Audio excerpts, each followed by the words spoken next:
Mark Cuban's taking a risk. Obviously, anyone familiar with Mark Cuban knows that he's taken many risks over his career, and a lot of them have paid off, and that's why he's in the position that he's in. So maybe I'm certainly not going to question his smarts. I just personally, I have hesitation when it comes to Kyrie Irving. I think the Nets had to trade Kyrie. I think they're at a point where they've got nothing but distractions on this team since they tried to put all this together, whether it's Harden, Kyrie, Simmons, Durant. I mean, literally every trade they've made, every major trade they've made has backfired on them. And I think it's only a matter of time before Durant is gone too. I know. How soon? So we don't have that's that the $1 million yet. question. Did you guys expect by now we would have heard something about Durant? I wouldn't. Not necessarily. They're still kind of seeing what's out there. I honestly don't know. I mean, and I said this to you guys in a text. I imagine that the Nets are probably aware of his feelings about the organization and where it's going and where he wants to be. Maybe he is giving them. Maybe it's a respect thing, and he doesn't want to come out and be public about it. Maybe he thinks that it's in his best interest as well to whether wait it out to the end of this season or now I'm hearing myself. Yeah. What's going on? And I'm hearing echoing. What happened? What is the echo thing? That wasn't me. Okay, it's gone now. Okay, we're back.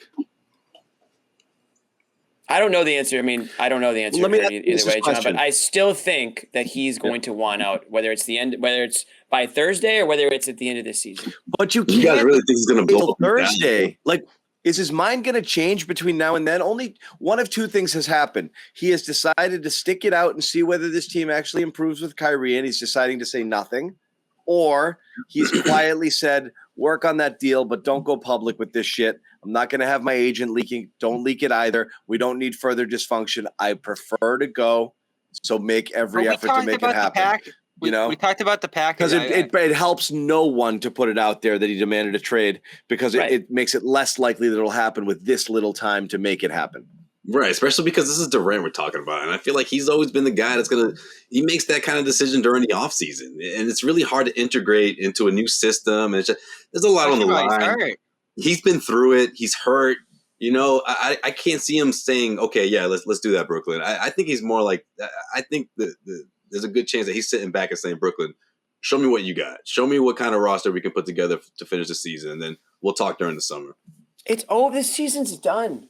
The season's done for Brooklyn. I'm not ruling them out. Why, Bobby? What is it that you left? Roster. Because Bobby knows ball and he likes their new players. I like a lot of players up and down the roster. Fine. I like Durant. He knows ball, Durant. Jimmy. I know he knows Durant ball. That's why I respect his opinion. But I just guys, no. I'm just saying. Oh, you guys I'm saying the Nets are still good as a nose ball trade because it's like actually Dorian Finney-Smith is a great 3-and-D guy and the best perimeter defender. Well, it goes back to how much was Kyrie really giving them? I mean, look at Cam Thomas. He's giving them the 40. You may not be wrong. You may not be wrong, Bobby. You may not be. And then he'll be playing next to Durant eventually. Kyrie playing good basketball with Durant, that's a better team. Now, and that's why I was surprised. We can roll back the tapes to last week, guys. We talked about Kyrie Irving. John, don't make me pull up the highlights of John saying that everything's fine and dandy with Kyrie.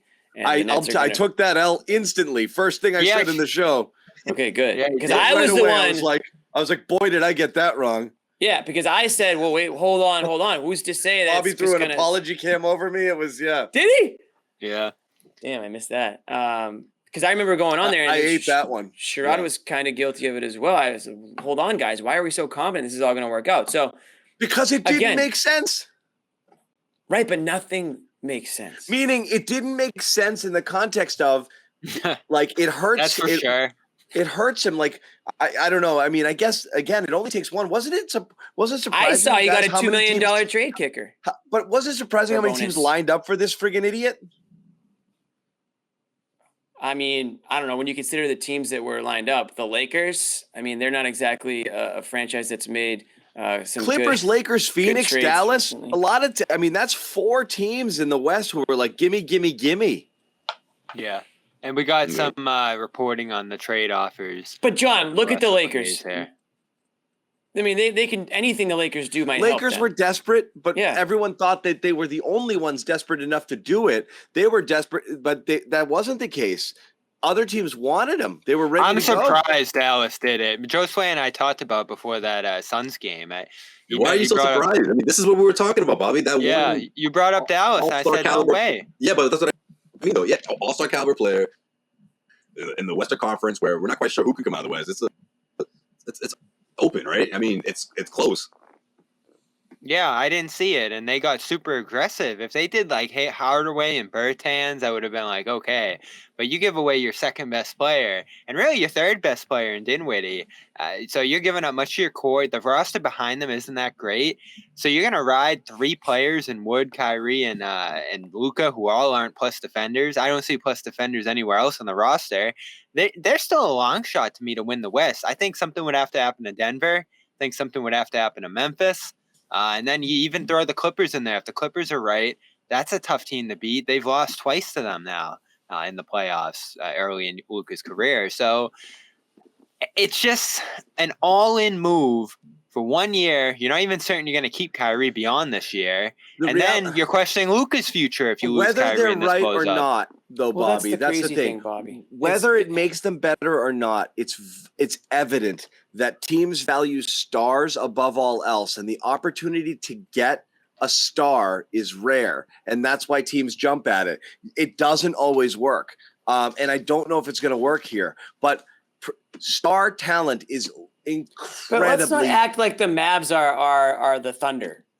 They're a big market franchise. They're not. I'm They saying have it's ownership incredibly that hard wants to get win. somebody of Kyrie's caliber in any at all. So teams can convince Kyrie's themselves of caliber 100 different when he things. wants to play it. I his know. I'm caliber. saying it's That's why he's enticing. It's available. enticing. Sure, but there are risks involved. Just ask any single team that's ever had Kyrie Irving on You his literally team. don't have to ask anybody. I think it's obvious. But there's here's the risks thing, involved. John. But I'm saying they're willing to eat those, Jimmy. That's all. Did you have to give up everything you did here? Couldn't you have waited and been like, all right, go get something else better You than what we're can't giving? wait if you want it more than if you want to make sure you're the one. You got to make sure I that your guess. offer is the one that they can't shop. So if Dallas wanted it, they were like, "This is it," and they put it forward. I mean, the longer you wait, the more teams start to add, the more it gets whatever, and so that's it. Here were the reported offers. The Clippers reportedly offered Kennard, Mann, a first, and 2 swaps. The Lakers, of course, did the Russ. Two firsts and 2 swaps. No, 1 first and 2 swaps. Okay. And then the Clippers. Oh, this actually surprised me. I don't think we actually brought The Suns. You're the talking about the Suns Suns. offered Chris Paul. So I'm surprised. Paul and Crowder. Yeah, I'm and surprised this offer. The Lakers offered again. And if you're looking to rebuild, the Lakers offered 2 post-LeBron firsts, which literally could be like the first and second pick in the draft. Right. So enormously valuable assets if you wanted to look ahead. I'm stunned they didn't. It think was about obvious Paul Joe Tsai didn't want to give Kyrie the satisfaction that was reported that he didn't want to send him to LA. And it's obvious that they don't want to clearly rebuild because that would mean Durant's going to go. So if they take we're giving up on all of it deal, Durant is gone. They did not want Durant to go. It makes sense not taking the Lakers, even if it's the more prudent basketball move to kind of say, screw it, let's just punt and we'll see in a couple of years. So you kind of hit what I was going to say. So it almost feels like, and again, this was a decision. It was almost like they took like the middle road deal. Because like you said, John, if they wanted to focus on a deal that was more about the future, you got to go with the Lakers. Who cares if you trade Kyrie Irving to the Lakers? If you're the GM of the Nets, you have to make the decision for the best interest of the team, not something personal that you have against the player and you don't want to give him what he wants. If you get the best package in return, who cares? Let him go around in LA for a few months and torpedo that franchise. I'm surprised if what's been reported is true. I'm with Bobby. If you got a deal with Chris Paul and Jay Crowder, that's a roster that Kevin Durant can be okay with. Chris Paul and Kevin Durant would have been a really fun combination and players, and we would have been talking about a team that may have just improved going into the second half of the year in a way. So I'm kind of surprised they didn't take that deal, which again, it tells me that maybe they aren't completely sold that Durant wants to stick around, because again, they don't want to be stuck with, that roster minus Durant if he ends up demanding a trade. So I don't know if they know what direction they want to go in.